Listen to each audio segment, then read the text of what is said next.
Yo, have you ever downloaded a dating app as a man, made a profile, picked your best photos, wrote something decent, and then watch nothing happen? Days go by, maybe a couple likes from people you're not interested in, or just pure silence. Meanwhile, you hear stories about other guys drowning in matches, and you're sitting there wondering, is it just me? Today, we're talking about the truth about dating apps for men. No sugarcoating, no fake motivation, just the reality most guys actually experience. Let's get into it. Okay, Uno, the numbers are not in your favor.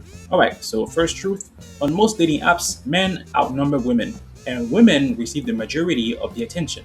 That means the average man is competing in a crowded market, while the average woman is filtering through a flood of options. This creates a massive difference in experience. A lot of men can swipe for weeks and get almost nothing.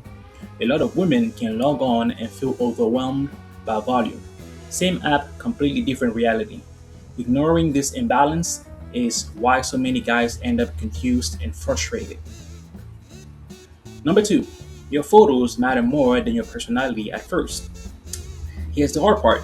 Dating apps reduce you to a few images and a short bio. Your humor, your loyalty, your work ethic, how you treat people, none of that gets a fair chance if the photos don't stop the thumb. For men, this hits especially hard because many of the traits that make a man attractive in real life take time to notice. Apps don't give you time, they give you a second. So if you are average looking or bad at taking photos, the app can make you look less valuable than you actually are. Number three, most men are invisible by default. This is the part nobody likes saying out loud.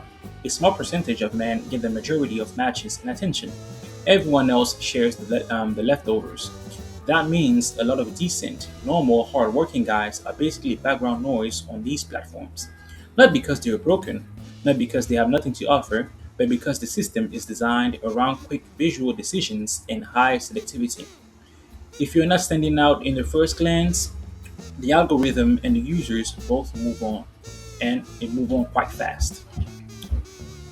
Number four, apps can quietly damage your self-worth.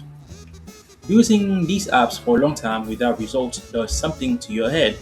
You start internalizing the silence. You begin thinking, maybe I'm just not attractive. Maybe I don't measure up. Maybe something's wrong with me. But the app is not a neutral mirror. It's a highly competitive, appearance driven marketplace with uneven supply and demand. Measuring your value by your match count is like measuring your intelligence by how many strangers smile at you on the street. It's incomplete data. And a lot of men slowly absorb that incomplete data as truth. 5. Effort still matters, but it has its limits. Okay, so should you take better photos? Yes. Should you write a clear bio? Yes. Should you avoid looking bitter or desperate in your profile? Obviously. Um, yeah, so improving your presentation can meaningfully increase your results, but there's a ceiling. No amount of bio optimization turns an average man into a top tier swiper overnight. Some guys need to hear this, so they stop thinking they are one perfect prompt away from fixing everything. Do the work that helps, then accept that the platform itself has structural limits. Number six, they work best as a side tool, not your main strategy. Okay, gang? So the men who do okay with apps usually don't treat them like the only game in town. They use them as one channel, not the center of their social life. They still go out, they still talk to people in real life, they still build lives that create attraction offline. Because real world interaction gives your personality a chance to actually show up.